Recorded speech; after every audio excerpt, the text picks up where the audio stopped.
नमस्ते दोस्तों, जय श्री श्याम, राधे राधे। आप सभी को फिर से एक नए ब्लॉग में स्वागत है। शांत दिमाग से सोचे तो रास्ता ज़रूर दिखेगा। अगर आपका दिमाग शांत व स्थिर नहीं है तो अच्छे अवसर आपके हाथ से निकल जाते हैं। भावनात्मक रूप से मजबूत इंसान हर बुरे हालात का सामना कर लेता है। वही भावनात्मक रूप से कमज़ोर इंसान परिस्थितियां और बिगाड़ लेता है। जो एक साधारण शब्दों में गहरी बात आइए जानते हैं। कहानियों के जरिए वे आज बात जानेंगे किस तरह बहुत आसानी से हम समस्याओं से बाहर निकल सकते हैं। एक शेर की कहानी सुनाते हैं जो अक्सर अपनी ज़रूरतों व भूख से अधिक जानवरों को मार डालता था। जंगल के सभी जानवर उनके पास जाते हैं और कहते हैं कि आपकी भूख के अनुसार हम रोज़ एक जानवर आपके पास भेजेंगे। शेर मान जाता है।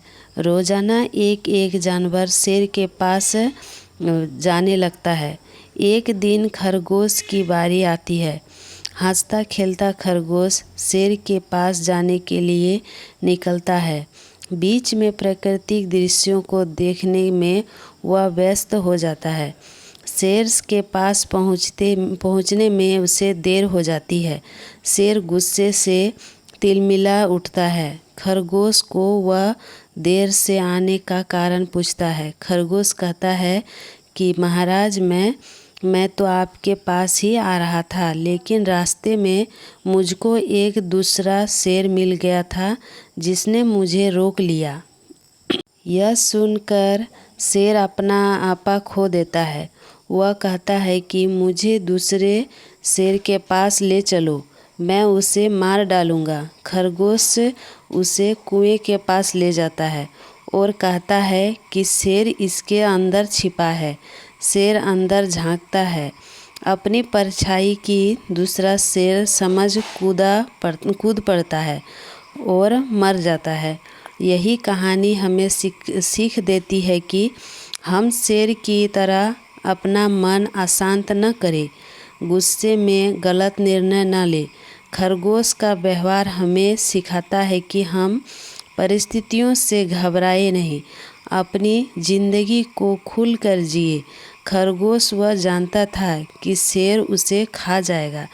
वह उसकी मौत की ओर बढ़ रहा है, लेकिन वह घबराया नहीं। उसने बिना किसी तनाव के जीवन के हर पल का आनंद लिया, अपना दिमाग शांत रखा और इसलिए वह परिस्थिति को संभाल पाया। दोस्तों, गुस्सा हमारे सोचने समझने की क्षमता को कम कर देता है और हम ऐसे में गलत निर्णय ले बैठते हैं। बेहतर है कि हम अपने गुस्से पर काबू पाएं, अपना दिमाग हमेशा शांत रखें। कोई भी परेशानी आए तो घबराए नहीं, शांति से बैठकर उनका हल निकालें। आपको रास्ता साफ नज़र आएगा।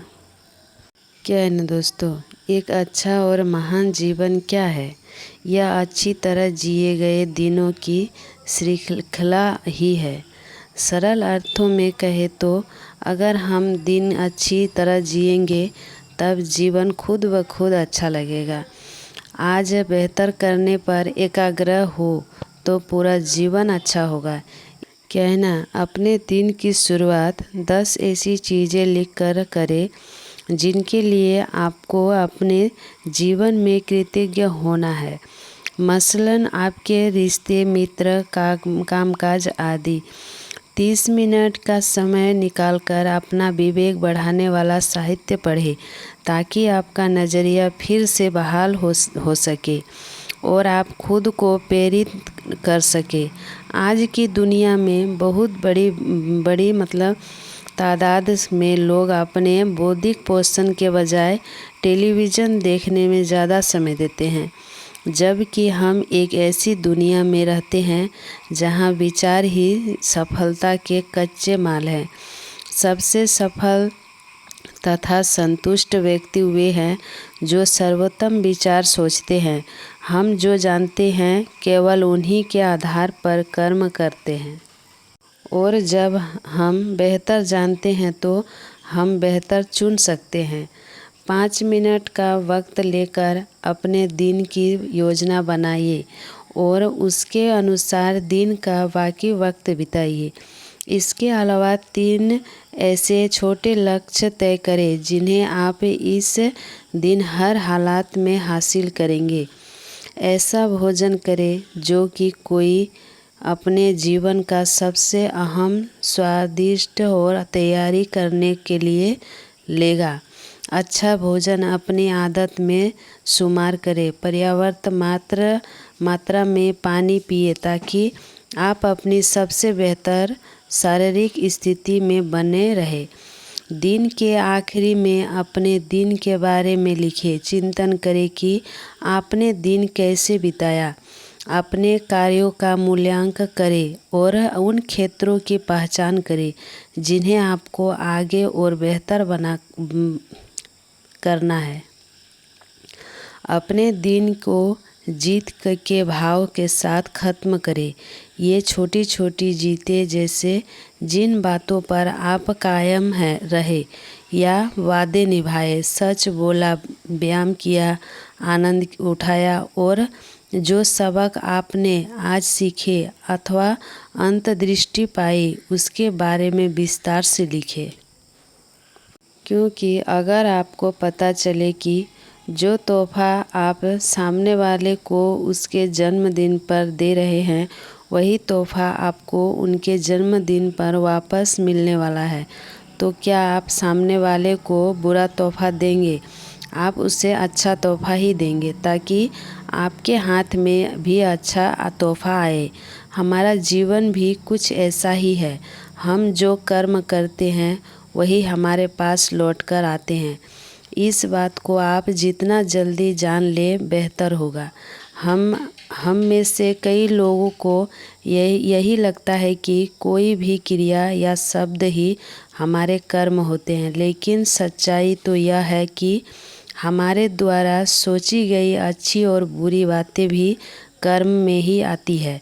जो विचार हम सामने वाले के सामने सोचते हैं वही घूमकर हमारे पास आते हैं। हम या दूसरे के लिए बुरा सोचेंगे तो सामने वाला भी हमारे लिए बुरा ही सोचेगा। आपके साथ ऐसा कभी न कभी ज़रूर हुआ होगा कि आपने किसी इंसान का कुछ नहीं बिगाड़ा, लेकिन वह फिर भी आपके साथ बुरा करता जा रहा। आप रिश्तों को संभालने की कोशिश करते हैं, लेकिन वे संभलते ही नहीं हैं। जब हम इन सुधार की कोशिशों से हार जाते हैं, तब हम भी बदलने में उस इंसान के साथ और बुरा करने लगते हैं। हम यहीं पर गलती करते हैं। यहाँ आपको जान लेना चाहिए कि आपने भले ही इस जन्म में उस इंसान यानी कि उस आत्मा का कुछ नहीं बिगाड़ा, लेकिन आपने पिछले जन्म में ज़रूर उस आत्मा के साथ इतना ही बुरा कुछ किया है। जानबूझकर भले ही नहीं किया हो, लेकिन अनजाने में ज़रूर किया होगा। यही वजह है कि इस जन्म में आप उस इंसान के साथ अपने कर्मों को भोगते हैं। जब आप इस ज्ञान को अपने साथ लेकर चलते हैं तो आप अपने साथ बुरा करने वाले हर इंसान को माफ़ करने में बहुत आसानी महसूस करेंगे। आप यह जान चुके होंगे कि जो भी आपको मिल रहा है वह आपके ही कर्मों के खाते में निकला है। तो दोस्तों, अगर वीडियो पसंद आए तो लाइक कर दीजिएगा और कमेंट करके ज़रूर बताइएगा वीडियो कैसा लगा। और चैनल पर नए हैं तो चैनल को सब्सक्राइब कर लीजिएगा। फिर ऐसे मोटिवेशनल वीडियो लेके फिर मिलते हैं अगले वीडियो में। तब तक के लिए धन्यवाद।